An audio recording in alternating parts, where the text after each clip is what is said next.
Friends cultural സെന്ററിന്റെ കലാവിഭാഗം അണിയിച്ചൊരുക്കിയ കൊച്ചു കലോപഹാരം സഹൃദയരായ നിങ്ങൾക്ക് വേണ്ടി രംഗത്തെത്തുകയാണ്. അനുഗ്രഹിച്ചാൽ. ഖത്തറിലെ മലയാള നാടക പ്രേമികൾക്ക് വേണ്ടി ഒട്ടനവധി ശക്തമായ നാടകങ്ങൾക്ക് രചന നിർവഹിച്ച ശ്രീ അഡ്വക്കേറ്റ് അറക്കൽ ഖാലിദിന്റെ ഏറ്റവും പുതിയ നാടകം പറയാതെ പോകുന്നവർ. ഈ നാടകത്തിലൂടെ വേഷമിട്ട് രംഗത്ത് വരുന്നവർ ബാവ വടകര, ആഷിഖ് മാഹി, ഷാഫി മെഹറിസ, ആസഫ് അലി, മുസ്തഫ ബേപ്പൂർ, ഇക്ബാൽ ചേറ്റുവ, അഡ്വക്കേറ്റ് സക്കരിയ വാവാഡ്, അൻവർ ഗുരുവായൂർ, താഹിർ പറമ്പത്ത്, കെ സുധാകരൻ കണ്ണൂർ, ആരിഫ് സലാം, ഐഷ ഹാനിം, ഫർസിന ഖാലിദ്, ഷാഹിദ് അലി, ഷീജ ബീവി.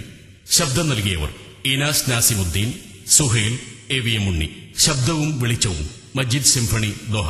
ശബ്ദ സമന്വയം റഷീദ് സിംഫണി. രംഗപടം നൌഫൽ കാപ്പാട്. രചന അസീസ് മഞ്ഞിൽ. പാശ്ചാത്തല സംഗീതം മുഹസിൻ കുരുക്കൾ. ആലാപനം സലീം പാവറട്ടി. ചമയം നൌഫൽ കാപ്പാട്. ദീപസംവിധാനം സിംഫണി ദോഹ. രംഗസംവിധാനം ഷംസീർ തിക്കൊടി. കടമെടുത്ത സംഗീതശകലങ്ങളോടും ഗാനശകലങ്ങളോടും ഞങ്ങൾക്കുള്ള കടപ്പാട് ബഹുമാന പുരസ്സരം ഇവിടെ അറിയിക്കുന്നു. വന്നവരെല്ലാം ഒരു നാൾ തിരിച്ചു പോകും. പോകുന്നത് എങ്ങോട്ടാണെന്നറിയാത്തതുകൊണ്ടാണോ അവർ ഒന്നും പറയാതെ പോകുന്നത്? പിണങ്ങിപ്പോകുന്നത് പോലെ, ഉത്തരം കിട്ടാതെ നമ്മെ കൈവിടുന്ന ഏതോ ഒരു രഹസ്യം പോലെ അതങ്ങനെ സംഭവിക്കുന്നു. ഈ സംഭവങ്ങളുടെ അരികുപറ്റി ഒരല്പനേരം സഞ്ചരിക്കാം പറയാതെ പോകുന്നവർ എന്ന നാടകത്തിലൂടെ. നാടകരചന അഡ്വക്കേറ്റ് അറക്കൽ ഖാലിദ്. സംവിധാനം എവിഎം ഉണ്ണി.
പിന്നെ ഫീലിംഗ് ആവും. വെറുതെ വാങ്ങിച്ചു വെക്കാം. സന്തോഷായിക്കോട്ടെ. ആയിക്കോട്ടെ, ആവശ്യം വരുമ്പോ ഉപയോഗിക്കുകയും ചെയ്യാലോ. അല്ല, എവിടെ കക്ഷി പോയോ? ഏയ്, പോയിട്ടൊന്നുമില്ല. ഒരു കമേഴ്ഷ്യൽ ബ്രേക്ക്. അല്പസമയത്തിനകം വീണ്ടും പ്രത്യക്ഷപ്പെടും. അതെ, വന്നാ പിന്നെ പെട്ടെന്നൊന്നും പോക്കുണ്ടാവില്ല ഏട്ടാ. നിങ്ങൾ വേഗം പോയി റൊട്ടി കഴിക്കാൻ നോക്ക്. സമയം ഒരുപാടായില്ലേ? പടച്ചോനെ, സമയായി. റൊട്ടി കഴിക്കലൊക്കെ വന്നിട്ട് 9 കായൽ എടുക്കാൻ ചെല്ലാമെന്ന് പറഞ്ഞതാ. നിനക്ക് തിരക്കിട്ട് നീ കഴിച്ചോ. എനിക്ക് എന്ത് ധൃതി. പിന്നെ ഹക്കീം അധികം താമസിക്കില്ലല്ലോ. ദേ ഈ മത്താർക്കതിയും വരെ ഏറിയാൽ 1/2 മണിക്കൂർ. 10 മണിക്കൂറിൽ ഞാനെത്തും. ഭക്ഷണമൊക്കെ വിളമ്പി റെഡിയാക്കി വെച്ചോ. ഗഫൂർക്ക, ഞാനിപ്പോ വരാട്ടോ. ആ, 2 ദിവസം കൂടി കഴിഞ്ഞാ ഹക്കീമിന്റെ ഈ പിക്ക് ആൻഡ് ഡ്രോപ്പ് പരിപാടി അവസാനിക്കും. ഫാമിലി വന്നാ പിന്നെ ഈ വക അഭ്യാസമൊന്നും നടക്കൂല ഗഫൂർക്ക. അതൊക്കെ അവൻ എങ്ങനെങ്കിലും മാനേജ് ചെയ്തോളൂ. നീ അതോർത്തൊന്നും ബേജാറാവണ്ട എന്റെ മുജീബേ. Okay, let him manage. ഏതായാലും ഓവർലോഡാണ് ആ മിസ്കീന്. അതുകൊണ്ട് പറഞ്ഞതാ. ഓ, അതുകൊണ്ട് തന്നെ ആയിരിക്കും ഭക്ഷണം ഉണ്ടാക്കേണ്ട ദിവസം നീ മുങ്ങുന്നതല്ലേ? നോ, ഇതിനെ ഒരു മുങ്ങൽ എന്ന് വിശേഷിപ്പിച്ചുകൂടാ. സഹജീവികൾക്ക് കൂടുതൽ രുചികരമായ വിഭവം ലഭ്യമാക്കാൻ അനിവാര്യമായ ഒരു വിട്ടുനിൽക്കൽ. അത് ഹക്കീമിനും അറിയാം. ഗഫൂർക്ക് ഉൾപ്പെടെ നമ്മളെല്ലാം അതിന്റെ ഗുണഭോക്താക്കളാണല്ലോ. അവനായത് നിന്റെ നല്ല കാലം. പിന്നെ ഹക്കീമിന്റെ അനിയനൊരുത്തനുണ്ട്, നിന്റെ അതേ പ്രായക്കാരൻ. 2 ദിവസം കഴിഞ്ഞ് അവനിങ് എത്തും. ആളല്പം പിശക കേട്ടാ മോനെ. അറിയാം, ആളൊരു ചൂടനാണെന്ന് ഹക്കീം തന്നെ പറഞ്ഞിട്ടുണ്ട്. വല്ല സൗദിയിലോ ഒമാനിലൊക്കെ വിട്ടാ ശരിയായിക്കോളെന്ന് ഞാൻ വിദഗ്ധ ഉപദേശം കൊടുത്തതാ. പക്ഷേ ശീല അനിയൻ ഇവിടെ തന്നെ ഉണ്ടായാലേ ഉപ്പാക്ക് സമാധാനം ഉണ്ടാവുന്നാണ് ഹക്കീം പറഞ്ഞത്. അല്ല, അവനെ പറഞ്ഞിട്ടും കാര്യല്ല. ഉപ്പ പെൻഷനായി അധിക നാൾ കഴിയുമ്പായിരുന്നല്ലോ ഉമ്മാടെ മരണം. മാഷ് ശരിക്കും തളർന്നുപോയിടോ. ഹക്കീമിന്റെ സാന്ത്വനമാണ് മാഷെ പിടിച്ചു നിർത്തിയത്. ഇപ്പൊ ഇതാ വിസ എടുത്ത് കുടുംബത്തോടൊപ്പം കൊണ്ടുവരികയും ചെയ്യുന്നു. നല്ല ശ്രദ്ധയാണ് അവന്. വല്ലാതെ സെന്റിമെന്റൽ ആവുന്നത് നല്ലതല്ല. ഒന്നാമത് ഈ കുടുംബത്തെ വിട്ടുള്ള ജീവിതം തന്നെ ശരിയല്ല. ജീവിതം നിന്നെ പറഞ്ഞുകൂടാ. മനുഷ്യവിരുദ്ധമായ ഒരു കഴിഞ്ഞുകൂടൽ. അതങ്ങനെ കാലം ചെല്ലുമ്പോ ഒരു ശീലമായി മാറുന്നു.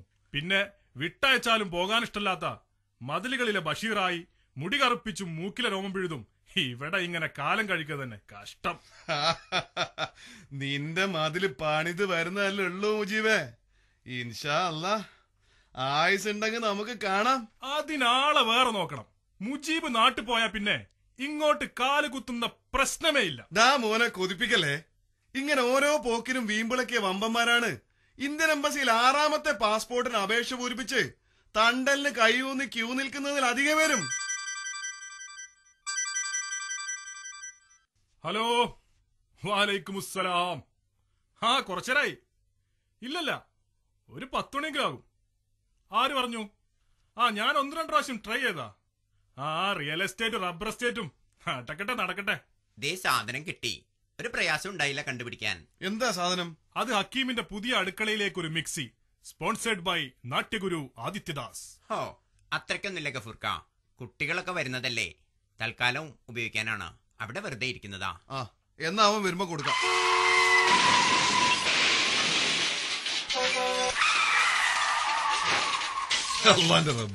ഇതിപ്പോ സ്ഥിരം ഭയങ്കര ശബ്ദമാണല്ലോ. ഇന്നിപ്പോ എന്താ ഇത്? എടാ മുജീബേ, ചെന്ന് നോക്കിയാ. എന്താ ഗഫൂർക്ക? അതന്നെ അറിയില്ല. മുജീബ് ഞാൻ ചെന്ന് നോക്കിയാ. വാ മുജീബേ, നമുക്കൊന്ന് പോയി നോക്കാം.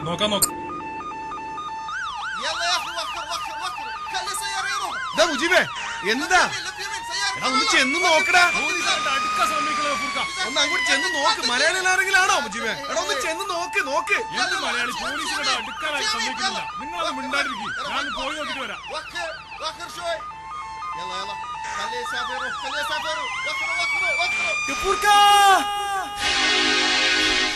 എന്താ എന്താ ഹക്കീമിന് കാറ്? എന്താ നീ പറയുന്നേ? ഹക്കീമിന്റെ കാറ് ട്രെയിലറായിട്ട് ഇടിച്ച് ആകെ തകർന്ന്. എനിക്കത് പറയാൻ വയ്യല്ല എന്റെ റബ്ബേ. ഞാൻ ആശുപത്രിക്ക് പോവാ. ഞാൻ വരാം. ഗഫൂർക്ക വാ.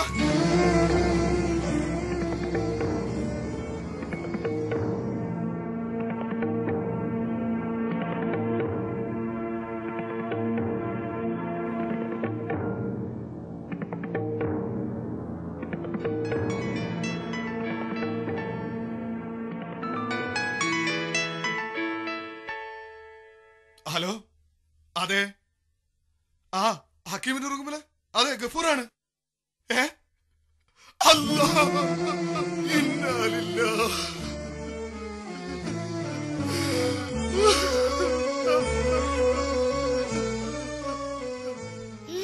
കണ്ടിട്ടുണ്ട്, ഫോട്ടോ കണ്ടിട്ടുണ്ട്. ജീവൻ ഉപ്പനെ ഇതുവരെ കണ്ടില്ല. ഗഫൂർ മാമ ജീവൻ ഉപ്പനെ ഒന്ന് കാണിച്ചു തരുമോ? ഗഫൂർ മാമ